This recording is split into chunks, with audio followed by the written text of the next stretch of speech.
लगातार खनन को अंजाम दे रहे हैं, लेकिन मैं फिर भी वही सवाल दोहराना चाह रहा हूं कि आखिर उन पर कार्रवाई क्यों नहीं, क्योंकि ऐसा माना जा रहा है, सूत्रों से ये भी पता चला है कि सभी जो खनन माफिया है वो हरिद्वार के ही रहने वाले हैं। बिल्कुल सही कहा मनीष जी आपने। कार्रवाई इन पे क्यों होगी, अगर मैं आपके सवाल पे सवाल ही करूं, कार्रवाई इन पे क्यों होगी? सरकार के राजस्व से इनका कोई लेना देना नहीं है।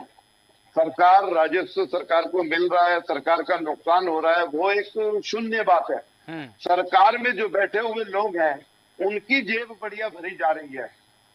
आप जानते हैं कि किस तरीके से, मतलब ऐसा हो ही नहीं सकता। मैं देख रहा हूं देश न्यूज चैनल लगभग 5-7 बार ये सब आप दिखा चुके हैं, हम लोग भी इस पे बैठ चुके हैं। तो कार्रवाई क्यों होगी? कार्रवाई तो जब होगी ना जब देश के लिए, सरकार के लिए, माँ गंगा के लिए, गरीब लोगों के लिए आस्था होगी।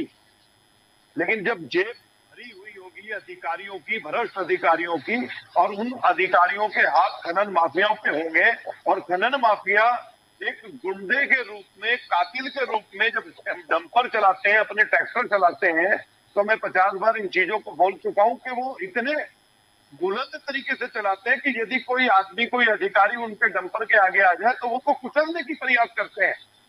उनको कितना हौसला दिया है, कहां से मिल रही है ऐसी ऑक्सीजन? ये ऑक्सीजन है सरकार की दी हुई, सरकार में बैठे हुए लोगों की दी हुई। इसीलिए, और सरकार के लोगों के हाथ के नीचे ही अधिकारी काम करते हैं, तो कार्रवाई क्यों होगी? लेकिन सरकार को ही तो नुकसान है इससे। अगर ठीक है, हम अगर एक पल ये मान भी लें, हालांकि मुख्यमंत्री पुष्कर सिंह धामी लगातार ये कहते रहे हैं कि हम खनन माफियाओं पर कार्रवाई कर रहे हैं और हमारी सरकार भी इन माफियाओं के खिलाफ में कार्रवाई कर रही है, लेकिन एक पल हम मान भी लें कि अगर सरकार सह दे रही है तो सरकार को ही तो नुकसान है, वो सह क्यों देगी? सरकार को, सरकार, मैंने कहा नुकसान सरकार को है, लेकिन फायदा सरकार में काम करने वाले नेताओं को और उनके गुर्गों को है। पुष्कर सिंह धामी की क्या बात करते हैं आप? पुष्कर सिंह धामी उत्तराखंड के अंदर कोई विकास की बात नहीं कर सकते। उनको, उनका जब कार्यक्रम होते हैं तो वो नरेंद्र मोदी की और नरेंद्र मोदी के काम की बात करते हैं। उनका अपना कोई विकास नहीं है, अपने कोई काम नहीं है, अपनी कोई चीज नहीं है। जैसे मैंने अभी आपके चैनल के माध्यम से देखा था कि एक जो नवोदय नगर में जो आप नदी के लिए हम सब लोग प्रयास कर रहे थे, उसमें एक गड्ढा हुआ और गड्ढे में बच्चे डूब गया और एक बच्चे की उसमें हत्या हो गई। इस तरीके से वो इंस्पेक्टर, ठीक है देवेंद्र जी, मैं आपके पास में लौट कर आऊंगा। आप कीजिएगा देवेंद्र जी, आपको रोकना चाह रहा हूं। वीरेंद्र जाति जी हमारे साथ में जुड़ गए हैं, स्थानीय विधायक है। सर, आपका बहुत स्वागत करता हूं देश न्यूज में। सर, आपसे मैं यही समझना चाहूंगा, जिस प्रकार से हरिद्वार में अवैध खनन का जो खेल है लगातार जारी है, आखिर जो खनन माफिया है उन पर कार्रवाई क्यों नहीं हो पा रही है?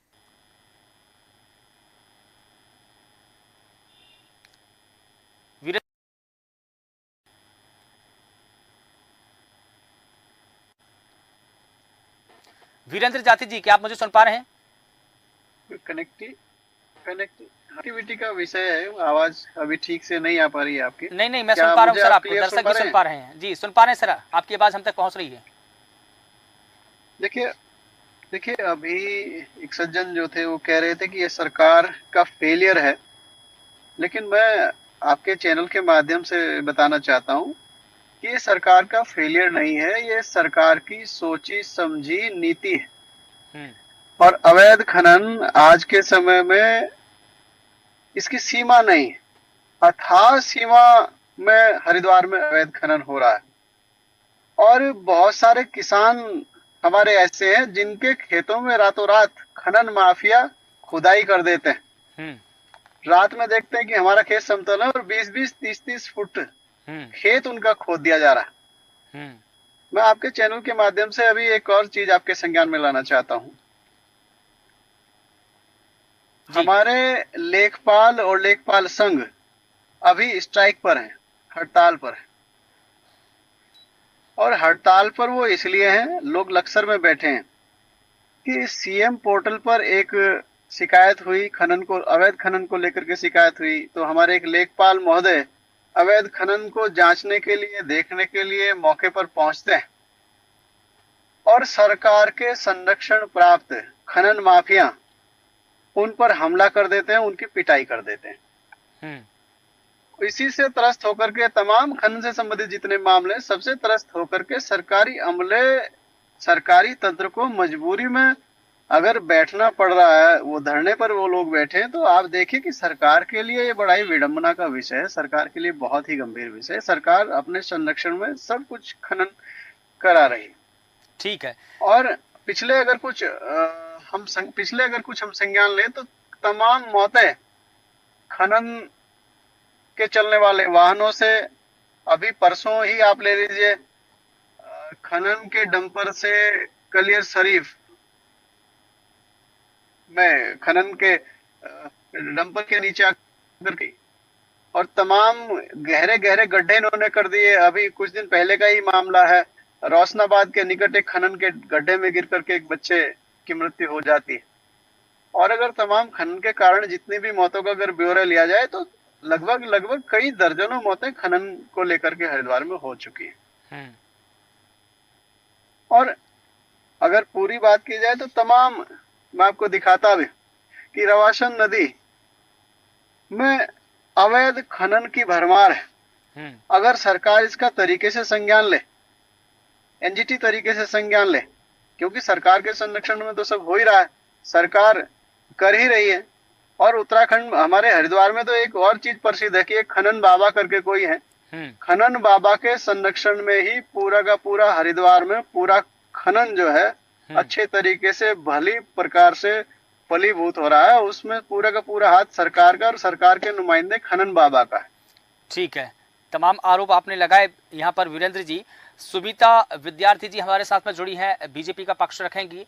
सुमिता जी, आपसे समझना चाहूंगा। आपकी आवाज आज मैं ठीक से नहीं सुन पा रहा हूँ, आपकी आवाज मैं सही, आपकी वॉइस ब्रेक हो रही है बहुत। ठीक है सर, मैं आपके पास में लौट करके आऊंगा। हमारे साथ में सुमिता विद्यार्थी जी जुड़ी हैं, बीजेपी का पक्ष रखेंगी। सुमिता जी, आपसे मैं समझना चाहूंगा, जिस प्रकार से वीरेंद्र जाती जी जो कि विधायक हैं, उन्होंने भी ये मसला उठाया है, वो भी साफ तौर पर कह रहे हैं कि कहीं ना कहीं ये गवर्नमेंट का फेलियर है। हमारे साथ में देवेंद्र प्रजापति जी भी जुड़े, शिवसेना प्रमुख, उन्होंने भी यही कहा कि ये कहीं ना कहीं सिस्टम का फेलियर है, सरकार का फेलियर है। आखिर क्या वजह है कि सरकार इन खनन माफियाओं पर कोई बड़ी कार्रवाई नहीं कर रही? क्योंकि देखिए, सरकार को करोड़ों रुपए का चूना लग रहा है अवैध खनन से, क्या कहेंगी आप?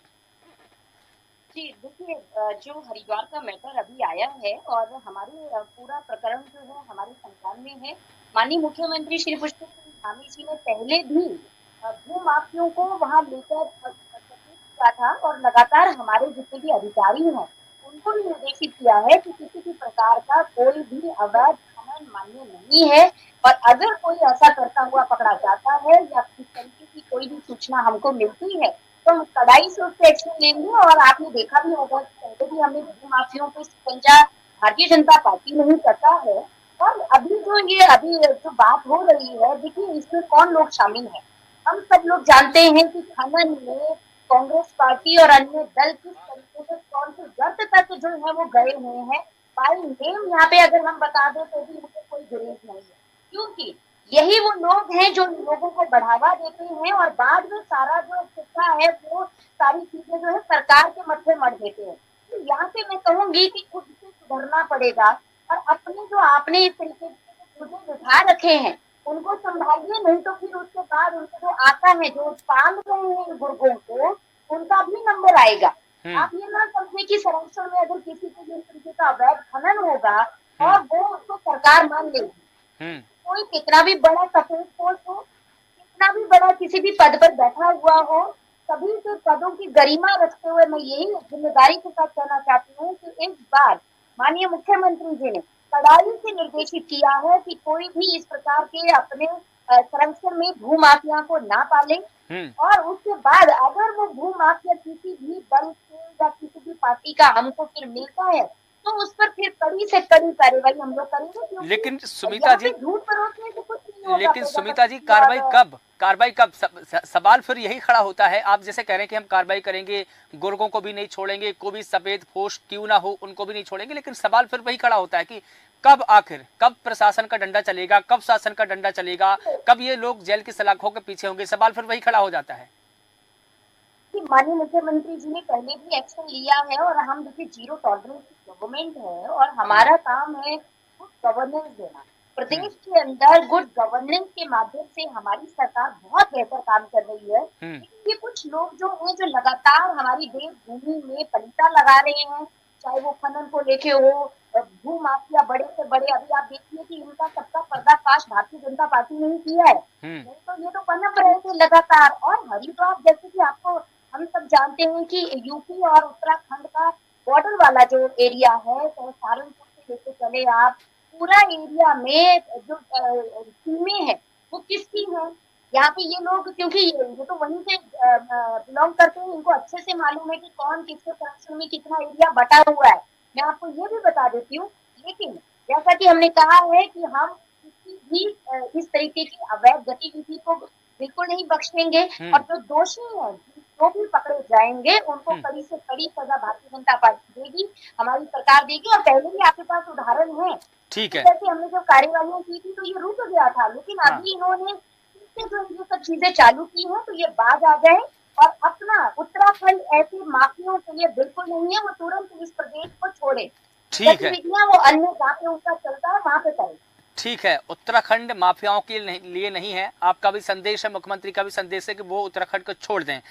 अर्चना ढींगरा जी, जैसा कि सुमिता जी बता रही हैं कि उत्तराखंड खनन माफियाओं के लिए नहीं है, किसी भी प्रकार के माफियाओं के लिए नहीं है, वो छोड़ दें। फिर सवाल फिर वही हो जाता है कि वो अपनी मर्जी से छोड़ेंगे या उनका कार्रवाई होगी तब छोड़ेंगे।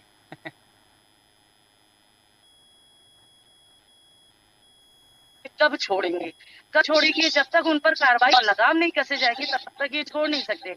रहने वाले ये रोशनाबाद के ही हैं, सारे माफिया रोशनाबाद के ही हैं, जो रातों रात और दिन में भी खुलेआम यहाँ पे खनन करते हैं, और कहने के बावजूद ये कहते हैं कि हमारी एंट्री तो सरकार की तरफ से है। इसका मतलब कहीं ना कहीं शासन को ये लोग बदनाम करने की भी कोशिश करते हैं। ऐसे माफियाओं पे कड़ी से कड़ी कार्रवाई करनी चाहिए। जी मनीष जी, बिल्कुल ठीक है।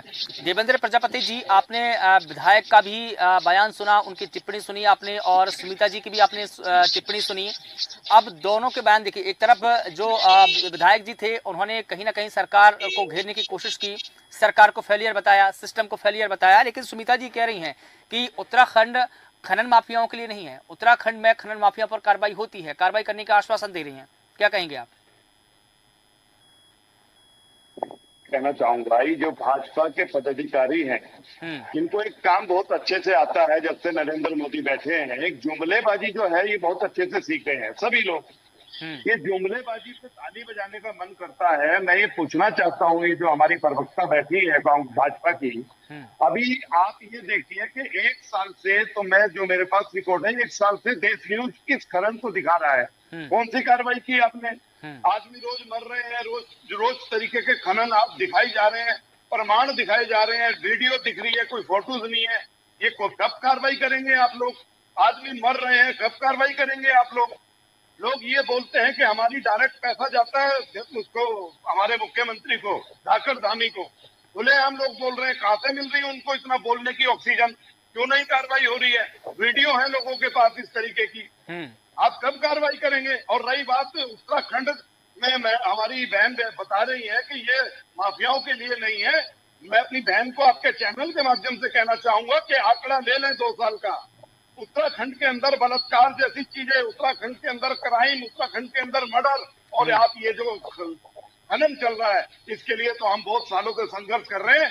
आप 1 साल 1.5 साल का अगर आकलन उठाएंगी, अगर वास्तव में आप आकलन लेके बैठी है, अगर उठाएंगी, तो आपको पता चलेगा कि कार्रवाई का और जो क्राइम का स्तर बढ़ा है या घटा है।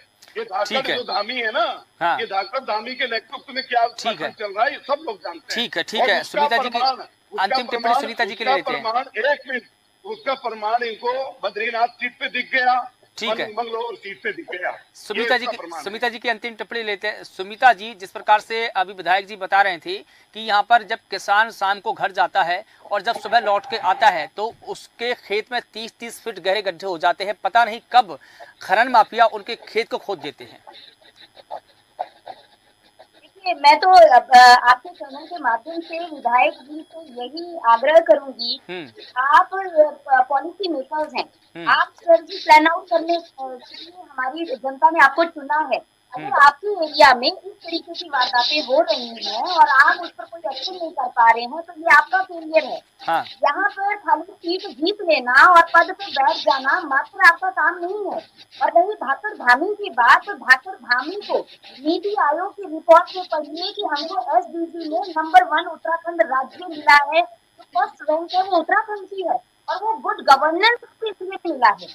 मतलब हर क्षेत्र में सेक्टर में हमारी गवर्नमेंट कितना बेहतर काम कर रही है ये आपको सामने है। आप अन्य के उदाहरण यहाँ पे दे रहे हैं, तो मुझे बताइए, आप अपनी विधानसभा का उदाहरण दे दीजिए कि मेरी विधानसभा के अंदर कहीं कोई खनन नहीं होता है, कहीं कोई इस तरीके की घटनाएं नहीं होती हैं। अरे जब आप लोग जनप्रतिनिधि लोग इस तरीके से अपने आप को हतोत्साही पेश कर रहे हैं, तो जनता क्या करेगी?